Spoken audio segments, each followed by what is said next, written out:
Ladies and gentlemen, Mr. Sardar Bahar.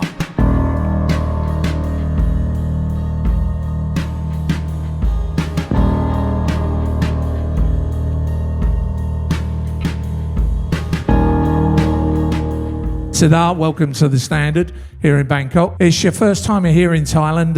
How are you enjoying it so far? So far, it's been incredible. The weather is great. The people are great. The food is great. Been having a real good time. Really enjoying. Oh, I'm so pleased, so pleased. And where else have you been playing in Asia? Went to Indonesia to Potato Head and played at the club there. It was off the chain. Had so much fun there. That sound system is really incredible. Mickey and the guys and Harvey, got together and it's insane. It was such a good time. Good people as well. And this is the first time you played in Southeast Asia, yeah? You've done Japan, but never here in this part of the world. First time to Bali and first time to Bangkok. There you go, people. We got an exclusive.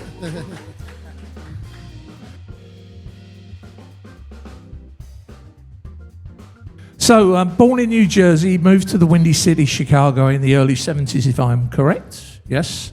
Did you live in a musical household? I mean, what used to be on the record player on the radio when you were growing up? Well, most of the time, Mom and Dad played their records. My older brother played his records, but not really the kind of music that I play today. But, like a lot of jazz and soul, stuff like that. But later on, once I started collecting, I noticed that I play a lot different than they did. Okay. But that sort of seeped in, that music that had a deep influence on you, or was it your friends around you that had more influence? I think probably my friends around me, because a lot of them were older and they started collecting like more of the dance music and stuff like that. So it was really good to see, something else to do and a new habit, to get out there and be shopping for records. And it was different than just like finding records around the house. Yeah, because most of the people, when you start playing, you first start with your parents' collection, and then like your neighbors and people who are not using the records no more, you go get their stuff, and next thing you know, you're addicted. Yeah.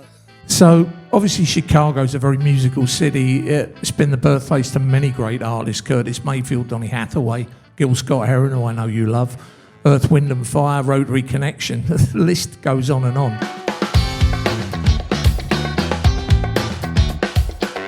In those early days, who were your musical influences? I love to listen to Roy Ayers. I always loved Minnie Riperton. She's like my favorite. May she rest.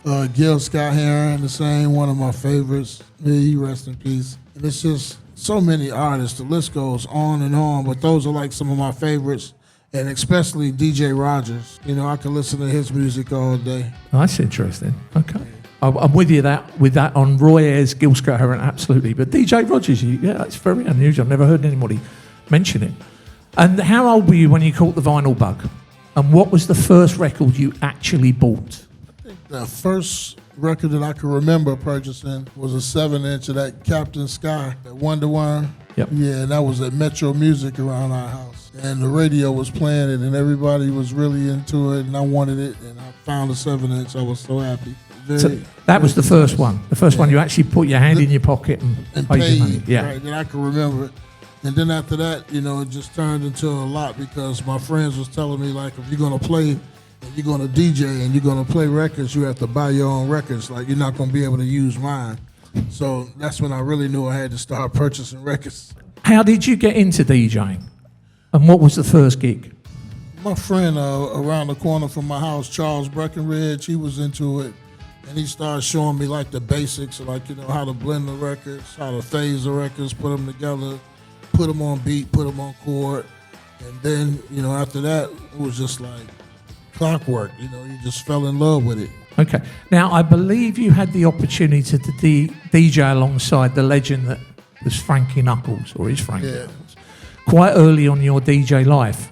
When and where was that? How did that happen?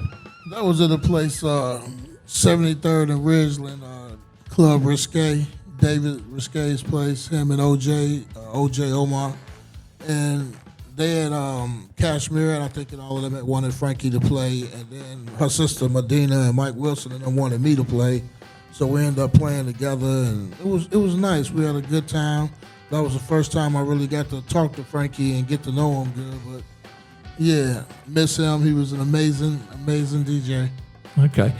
Now, from a musical perspective, you decided not to follow the path of many of your contemporaries, and you decided to follow a different path and go deep and dig for tunes that nobody was interested in playing. What was it that made you go down that path? How did you find yourself there? Because I noticed like a lot of the dancers and a lot of people, they don't like to keep hearing the same records over and over, and I know I was getting tired of it myself. And I was just like, we all, starting to sound alike. Everybody hearing what's on BMX, and they hearing what Frankie's playing and Ronnie's playing, and everybody's trying to find those records. And after a while, I just started seeing there's so much more music out there, so many more cuts, and so many undiscovered artists that I just started playing my own way. And I noticed the audience was loving it, so no complaints. So kept it up. And then it turned into a sickness.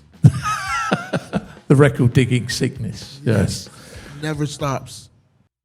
So you've got a little bag of 45s down there, which I would so love to dig through, but I know the Gangster DJ code. You never touch another DJ's record. So I'd love to ask you if you wouldn't mind selecting a record that is very close to you, that sort of sat in that bag for a long time, goes with you everywhere, and has a bit of a musical history, This is one of my favorites, 7-inch Brief Encounter. I keep this with me. I like it. I don't play it all the time, but I keep it with me so when you do get ready to hear it, it's there. I think you'll enjoy it. Okay, right. I treasure and handle this with care because this is an original. I know how rare this is.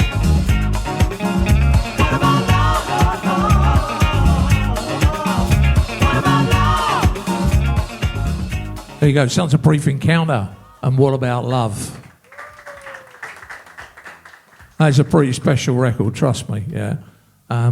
So one of your favourites, never leaves the bag. Yeah, but not always played. Not always played, but I keep it with me. Oh, excellent record. So good. Right, Soul in the Hole. You got the T-shirt. We've all heard about the name Soul in the Hole. How did it come about? What's the ethos behind Soul in the Hole?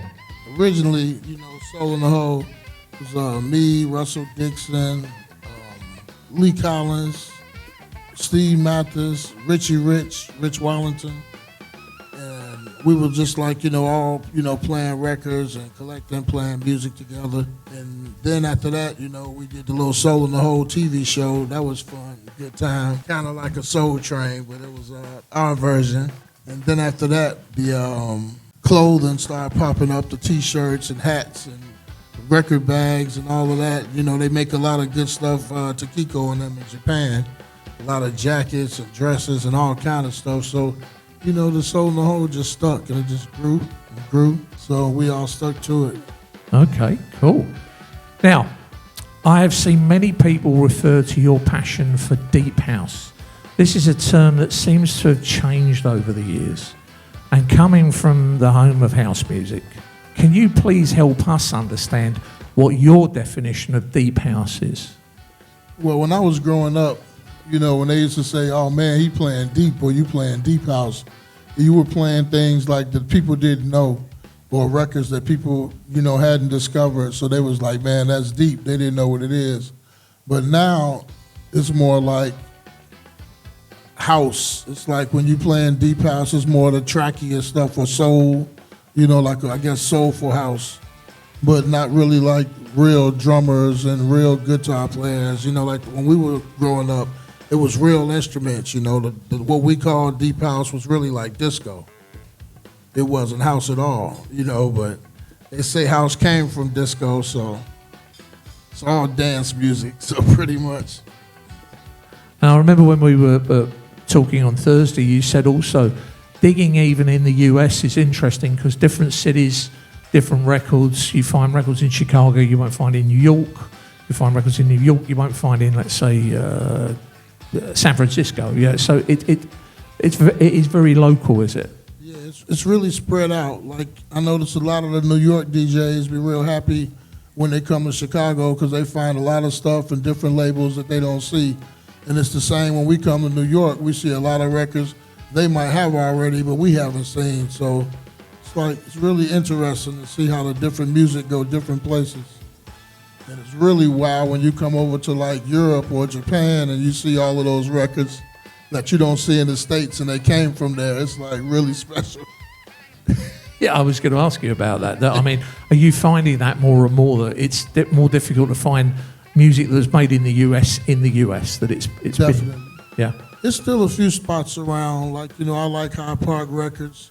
They're still around, and Gramophone Records. It's like a few places you could go out of the past, and they still keep a nice, selection of music. But I do my best shopping every year in Japan. So. Yeah, special. So talking of that, 45s again.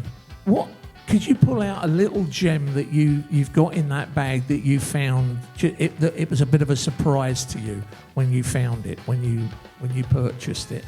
Please note how we handle this with such reverence. These records are like holy grails. Yeah, no fingerprints. Ooh, what is coming out of the bag? Okay, now this is a special record, yeah? Yeah, this is a rare record, hard to find, but lately, like most of the collectors will probably try to trade something for it, but not sell it. But the last it was selling, I think it went for like a little over 3,000, so it's up there. 3,000. I'm going to let you put this on. No, I will. I'll do it. I'll do it. I promise. I'm not shaking. Honestly, I'm not shaking.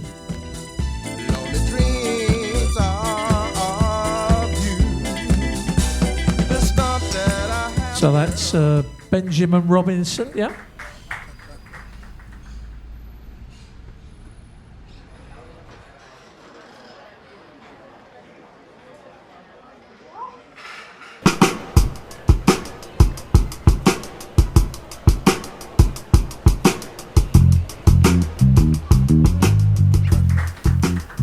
Okay, one of those I honestly never ever heard that. Yeah. And now everybody's clamoring for that tune, yeah. So if you find one, let me know. I'm sure nobody will. Thank you so much for sharing that with us, Sir. That was absolutely brilliant. Pleasure's mine. I always say the music belongs to the people. Absolutely, couldn't agree more. Now, talking about digging. Tips for the audience when it comes to digging for these rare gems hidden in the crates in record stores?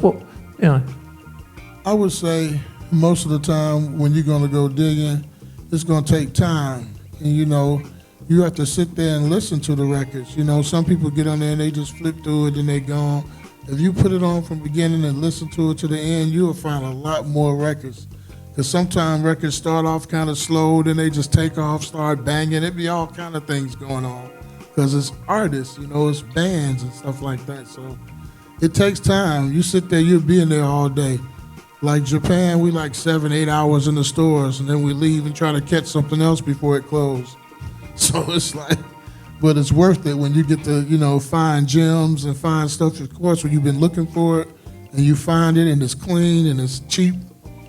Not too cheap, but cheaper than you get it if you're going to pay for it online. You're going to pay for that price. So it's best to go digging yourself. Okay, now, I know you're very much an analog person. Digital doesn't appear in your life in terms of DJing, right? But do you actually ever listen to music in the digital form, like when you're traveling or anything like that? No, most of the time I'm watching Netflix until it's watching me. Something like that. So it's analog all the way. Yeah. That's it. There you go. I want to ask you 3 questions. First one, top 3 artist or group? Definitely Jackson 5, Stevie Wonder, and Prince. May he rest in peace. Prince. Whoa, okay. Minnie Riperton might have got in there, yeah? Because you love Minnie as well. I know, right, okay. Top 3 tunes of all time. Records you will never, ever get bored of playing or hearing. I know you hate So these questions, but I go There's ask so them. many records that I would never get tired of. Donna McGee, It Ain't No Big Thing. Leroy Burgess and Black Ivory, The Main Line. And a record I know I never get tired of is Runaway Love, Roy Ayers. That record has always like moved the parties ever since we were kids. Okay. And top 3 labels of all time. Definitely have to say P&P, Land of the Hits, Heavenly Stars. Wow. There's 3 labels for you. Excellent. Sardar Bahar, thank you so much. Thank you, Mike. It's been an absolute pleasure to interview you, sir. And I am so looking forward to your set later on this afternoon, early evening. Yeah? Okay, so ladies and gentlemen, thank you very much. Thank you. Enjoy the rest of the afternoon and evening.